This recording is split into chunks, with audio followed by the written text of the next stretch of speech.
guys, welcome to the next installment of Cerebral Stick Up. We're glad to have you on this episode. Today we have a very special guest. She is an NPC fitness athlete in the figure division with 3 titles to her name. She's also a singer, a vocalist, and a fitness athletic coach. So please welcome to the show, Nikki Pennella.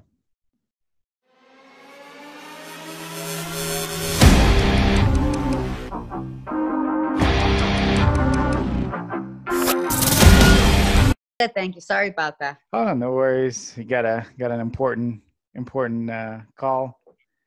Yeah, we got a new leader, so he's basically introducing himself to all the different markets. So they have to get on and introduce themselves, and he sets the expectation of how it's going to be. Gotcha. He's laying down the law, basically. Basically. So, so with this virus and everything, have you started like just working completely from home, or were you always doing that? Oh, well, I've been working with the bank for 20 years. Oh, okay. So probably for the last 13 of them, I've worked from home. Gotcha. So like, I used to have a more, I would travel, like, like whether it was monthly or quarterly. And then that started waning off before COVID. Oh, just wow. because, we have Zoom and we have other ways of getting in touch with people without spending all that money to fly and hotels. Right. It's a big cost. Yeah. And then COVID just shut it all the way down. And so now they're really realizing all the money they've been saving. I don't know if we'll go back to traveling. Yeah, I mean, like that's kind of like what I was saying. My job, they started kind of moving everybody over to working at home as well, even before COVID, just for the cost value. And now, like you said, everybody's doing it, and I think they're realizing that you can have just as much productivity without physically having to be there. So if this thing ever goes back to normal, that's a big question mark. Also I think a lot of companies are just going to go work from home anyway. Well, I think what they're finding is that at least in my company, they felt that there was certain positions that they had to be in an office. Like they felt like, like underwriters or processors, people that are pushing loans through. Then when they went to go work at home, they started figuring out, wait a second, they're actually way more productive. They're able to they can be reached at all hours because they're not sitting in traffic. Or they're not, so they're actually doing a location strategy and probably gonna close down a lot of the big call centers, and people continue to work from home. I don't think people even realize how much money it costs to run like a building with employees. It's like it's an astronomical amount of money. So it's like you don't really see the numbers and cents as a regular employee, so like you don't get it. But it's like if you ever did like a cost analysis like these big companies do, it's like just to run one building is like sometimes millions of dollars a year, so it's just think about all the things that not only electricity, but think of like all the fax machines and all of the equipment and the rent we charge per cubicle in some of these things is like ridiculous, and it's like a little box in a room. Yeah, you're kind of like a mouse in there. Yeah, that's crazy. So so I noticed like on your bio that like you sing. How long have you been doing that? Oh, that I've been doing my whole entire life. Okay. Yeah, no, that was something. So basically, I don't know where I got it. I think it started with The Wizard of Oz. And I think I would walk around the house when I was a little kid and sing Somewhere Over the Rainbow, like continually, to the point that I think my parents thought that they were going to send me over the rainbow. But from there, I went to school, and then I just, got involved in chorus and got involved in solo singing, and then got involved in doing musicals, some drama, and it was just something, it was an outlet to just express myself.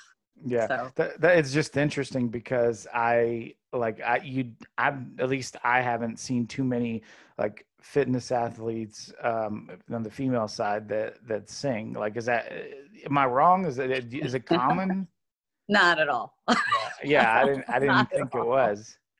It's funny because a lot of people actually comment on my Instagram, like, really, you sing? Like, where does that even fit in? But like I tell people, I've been singing longer than I've been lifting. So the singing was just always a part of me, and I just continue to do it. So like every once in a while, I'll throw a song up onto Instagram, like my Mule account songs. And eventually I'm going to get one of my photographer friends. He also does videos. We're going to put like a whole video together so people can actually put the voice with the me. Yeah. Gotcha. Yeah. Gotcha. So like what kind of music do you do? All sorts of things. I mean, I'll sing something from Billie Holiday to Frank Sinatra to something current of today. I like country. I like jazz, you know, Ray Charles, Diana Krall. So multifaceted. And, you know, I would say that when it boils down to it, it has to be a song that evokes an emotion in me. So that makes sense. So like, I want to feel it, you know, you can't sing effectively if you don't feel the music, because the person's not going to feel it when you sing it. So I'm always looking for something that will resonate. So there's no genre. Gotcha.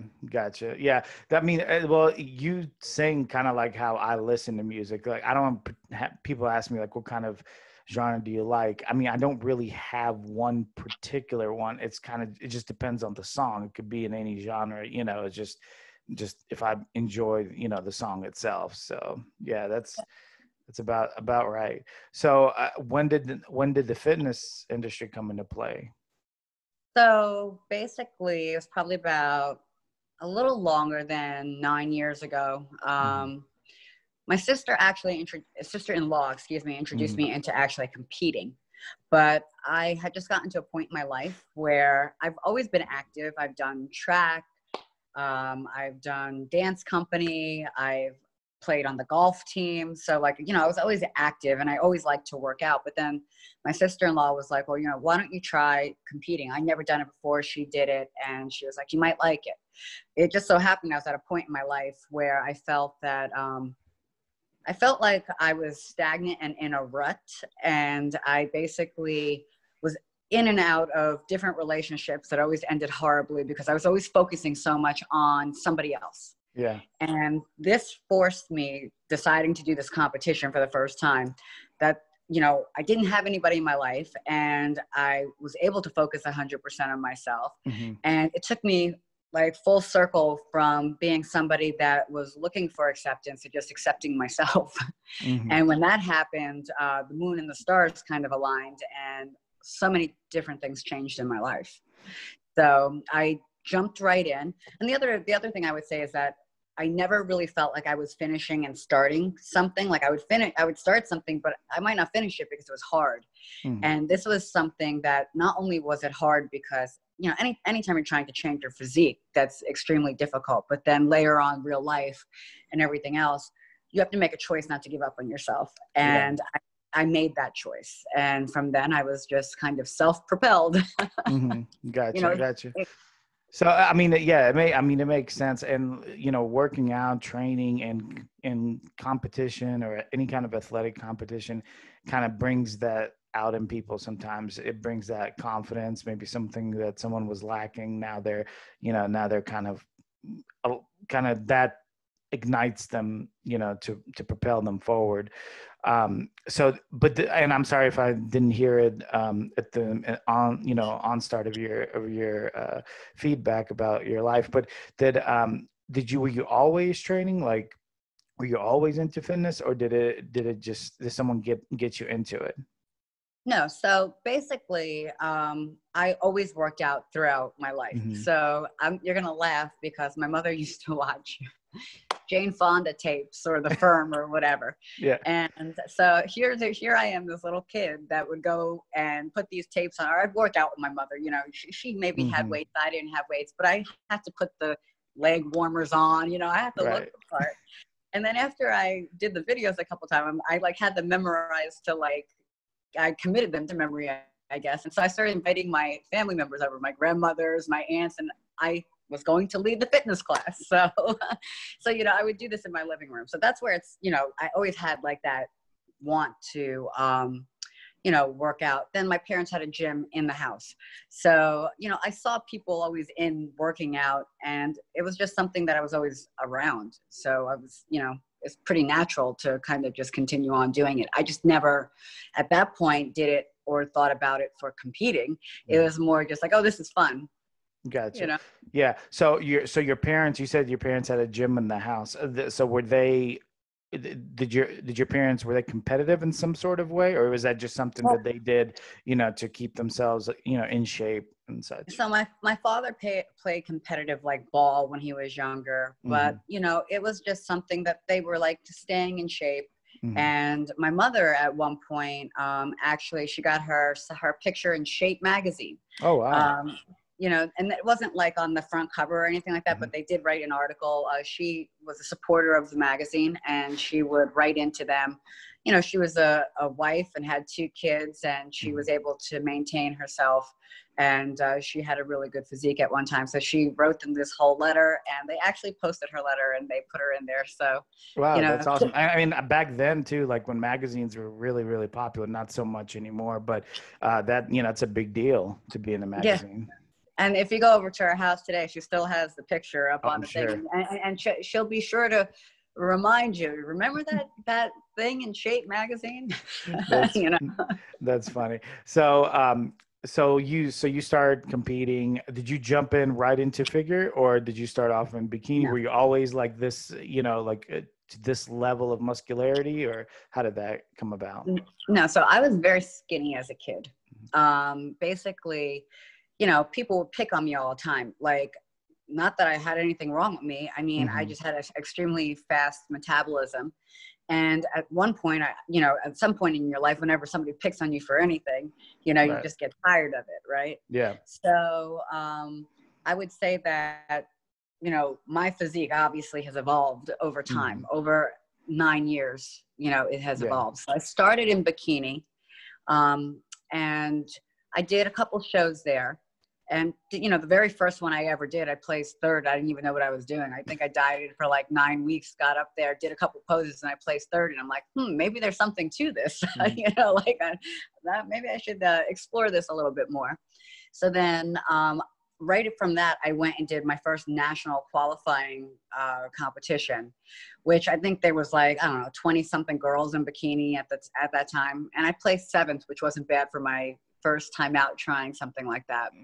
And then I think I did one other bikini show, but really when I went to those shows, I was completely drawn to the figure physique, because bikini, one way or the other, like, sometimes you go and you could be more muscular, sometimes they're more on the thinner side, but like, then you look at a figure competitor and they're like, wow, they're always like this, more muscular.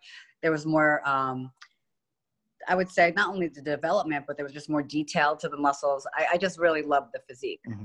And so that was my decision. I said, okay, well, I'm going to stop competing now. And my husband and I went to work. And for 3 years, I didn't compete in a show. I just spent time building my physique. And when I made the decision to compete again, I think it was 2017, I stepped out on the stage and won the overall. Oh, wow. So you must have developed it quite a bit in that time, to come back and in your first show win an overall. Yeah. Yeah. So basically, it was like, I feel like I was working out all the time, like 6-7 days a week. I looked at it as, in a way, like another job, even though it wasn't like my job, but like I understood that if I was going to be able to hang on the stage with these people, I needed to put in some good work. But at the same time, genetically, my mother's side of the family, they have nice biceps, they have nice calves, so I had those genetic blessings to begin with. And it was just a matter of learning how to eat, really. My husband and I, the training, my husband had developed training for me as I was going through it, because for bikini, obviously you're not training as heavy, you're not training as hard. Right. And so he taught me more so about like all of the heavier lifting, the drop setting, the super setting. And then up throughout time, then we got coaches. We took things to the next level. Did you, when you stopped competing, did you know that, okay, in, so many years or whatever, I'm going to compete again? Was that the goal? Like to just, to develop your physique so you can step on stage? Or were you just training hard, just living your life? And then one day you were like, you know what, why don't I just go ahead and try it out again? So yeah, I think it was like when I stopped competing in bikini, I did think I would return to the stage. I just did not know when, because it had to be like, when was the physique gonna match what it was that I wanted to do? So I planned on coming back. I just didn't give myself a time frame. Like, I was, like I said, I was kind of new to everything, right? So like I had some success in bikini and didn't really like sink my teeth into everything. And then it was like a light bulb went off. Well, what if I actually put some real effort into this? Like, what could I really do? Right, right. So yeah, I mean, obviously, you know, it was very successful. So, and you know, it's interesting because like bikini now, you know, compared to bikini probably when you were first in it is so much different. Like all the divisions are bigger, Yeah. right? Like that, you know, did you notice that? Yes. I think just like with anything, things are going to evolve, right? Mm-hmm. So in this sport, especially, the physiques have evolved over time. I think the most important thing, though, is as a competitor, for you to really know yourself and know what you're comfortable with. So like for me, I identified with figure. I probably won't ever move to physique or above, because in my mind's eye, I'm achieving the look that I wanted to be.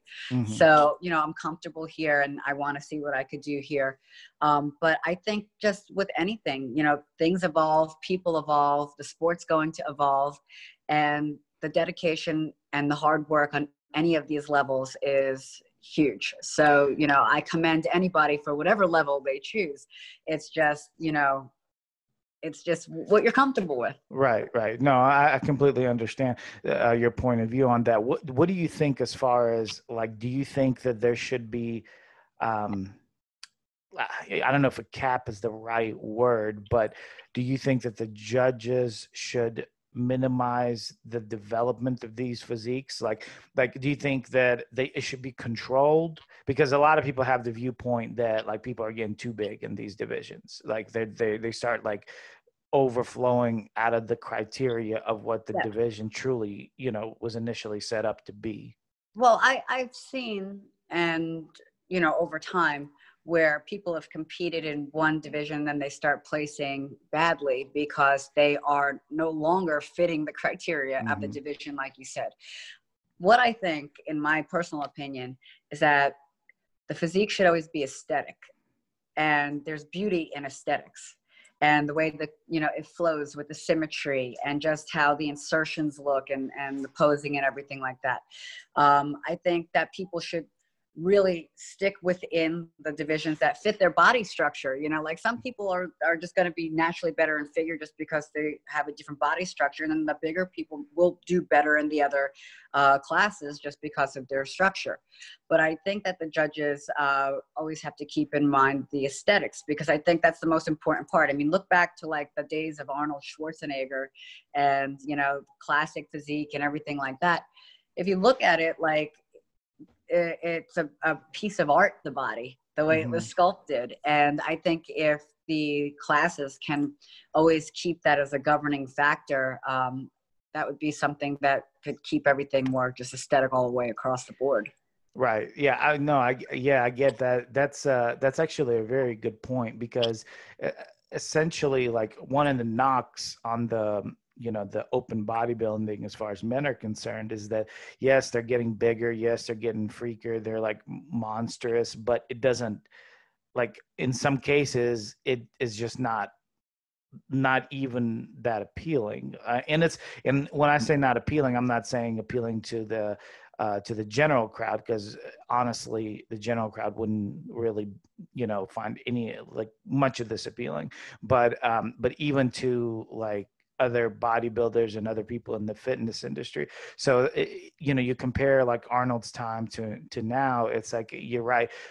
Arnold's time, they looked like the statues of like the Yeah. Greeks would put up, you know, like as something to, you know, be kind of revel in. But now it's like some guys look like that. Yeah. And then a lot of them don't, you know, so. And that's the evolution, I think, of the sport, right? And just like, you know, I feel like there's a degree of people that want to see that. You know what I'm saying? They want it. Yeah. They want that. They're going there to see, like you said, how big, how freakish, you know, how jaw dropping can it be? Right. I really think it just all falls into what people are looking for. But that's why I said to you when we started this little segment here about knowing yourself. I don't believe that you do this sport for, or at least I don't, for anybody but yourself. So when you start trying to become what other people want and the ideals and that they're putting out there, I think that's why those physiques are formed. Because there's this chasing of it. And instead of just saying, hey, listen, I'm here.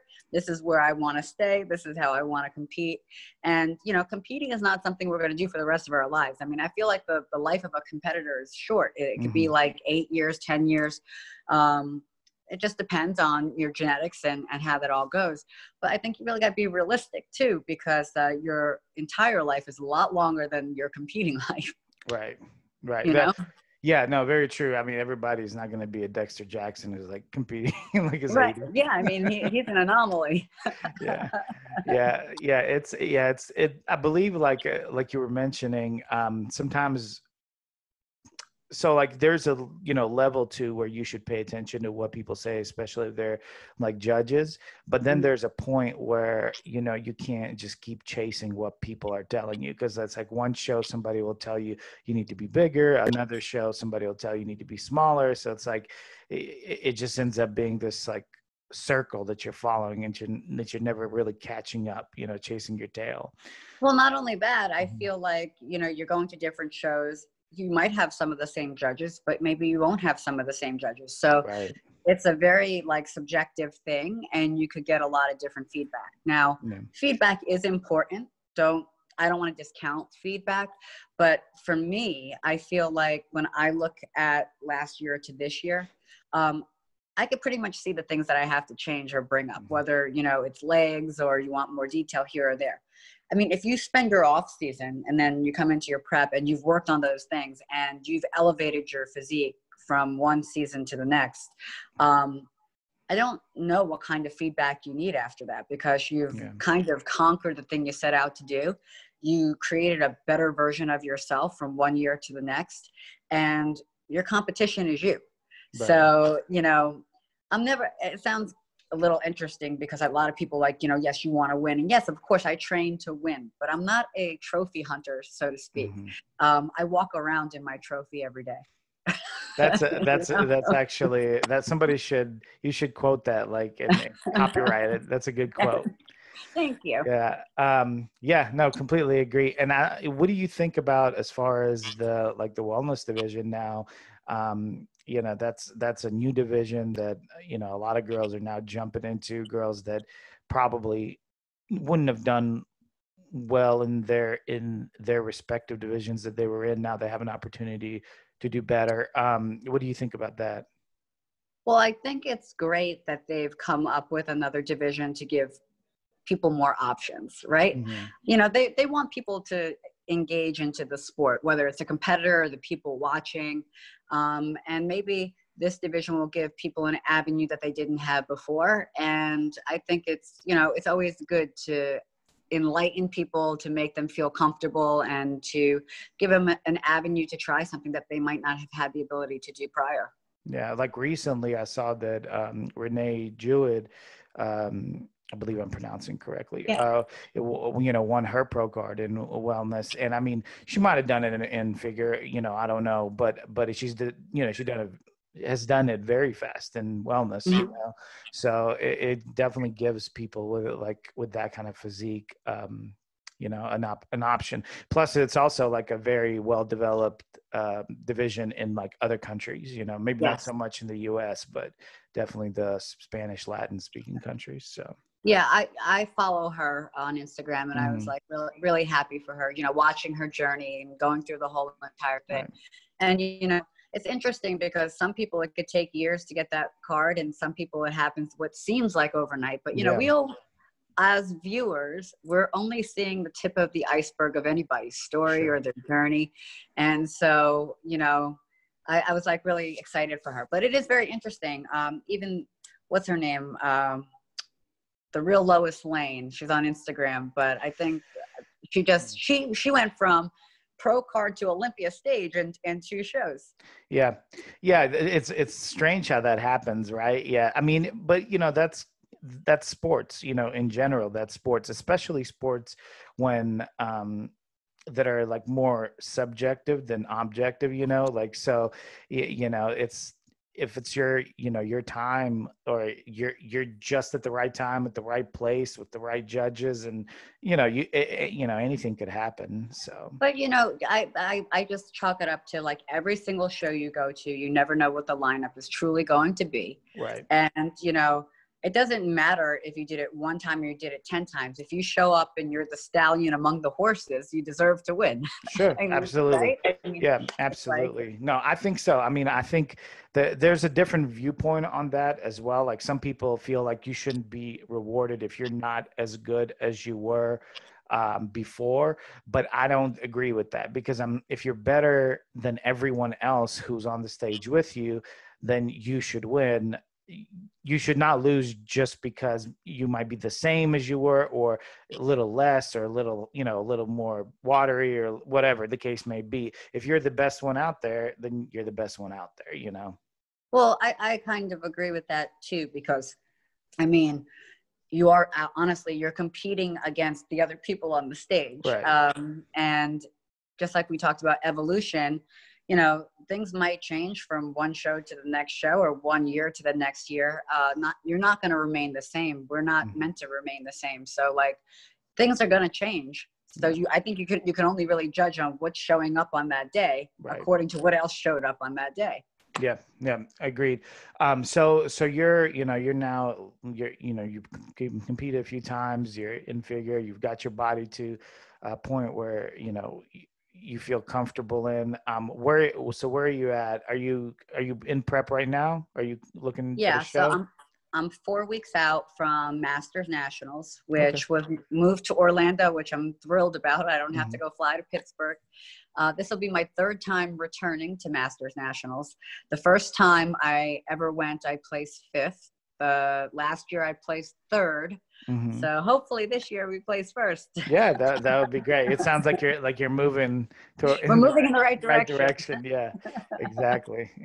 So you're 4 weeks out. What did your prep consist of? Are you, as far as, like, let's talk training first. Like, are you a heavy lifter during, like, your prep? Like, how does that go for you? So this was very interesting this year due to COVID, because I entered prep probably in March.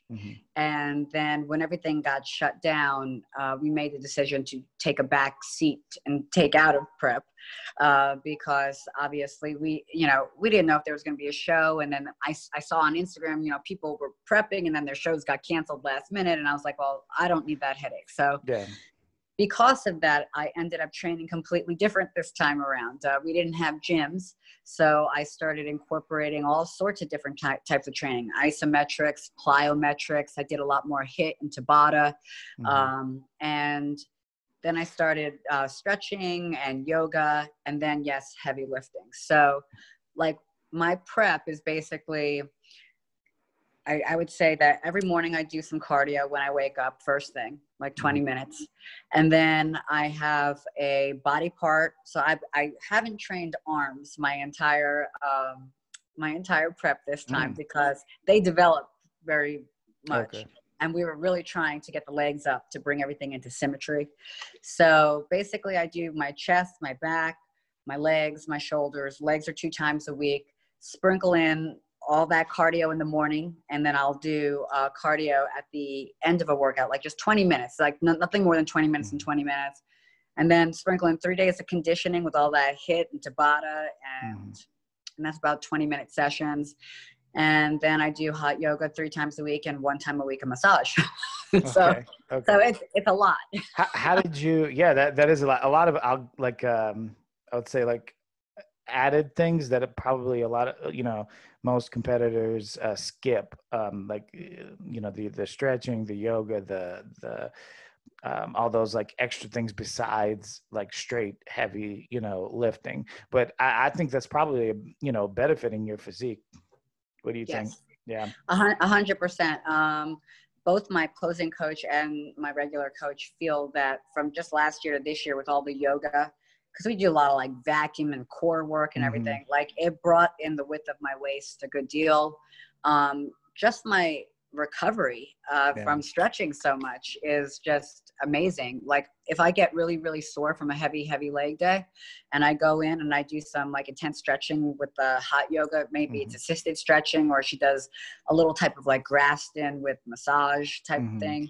I can walk out of there and the next day have no soreness at all. Oh, wow. You know, so it really like pushes that along.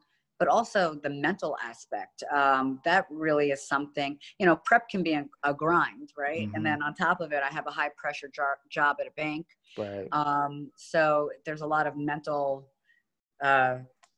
tension. Yeah. And so the ability to add that in this time around and just be able to 3 hours. So think of it, 3 hours a week, you're breathing and you're just letting your mind go and you're stretching and you're being, it has just made the prep really enjoyable because it kind of takes all the stresses and kind of just exhales them from your body. Sure. Yeah, no, I could see the benefit of that. That's the one thing that I've got to like get back into is stretching. And I always say I will, but then it's like, it always takes a back seat to everything that has to be done. So it's, yeah, definitely had to step on that. But I think part of it too is that like, until I started doing as much yoga as I've been doing, I don't think I really knew how to stretch.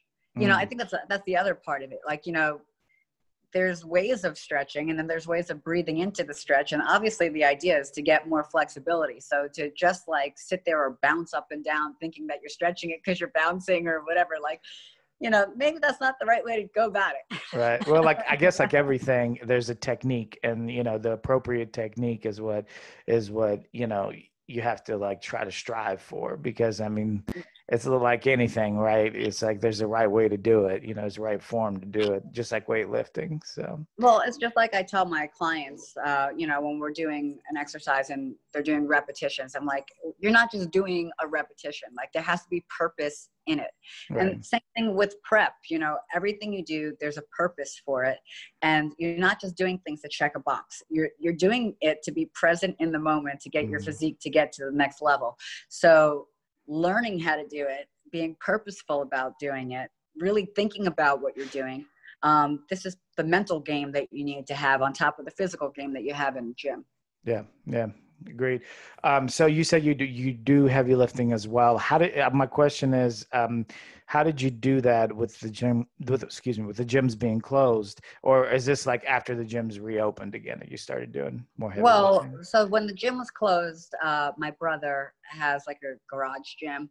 And so we worked out of there. So I wasn't able to do as heavy, like, you know, go on a hack squat or anything like that.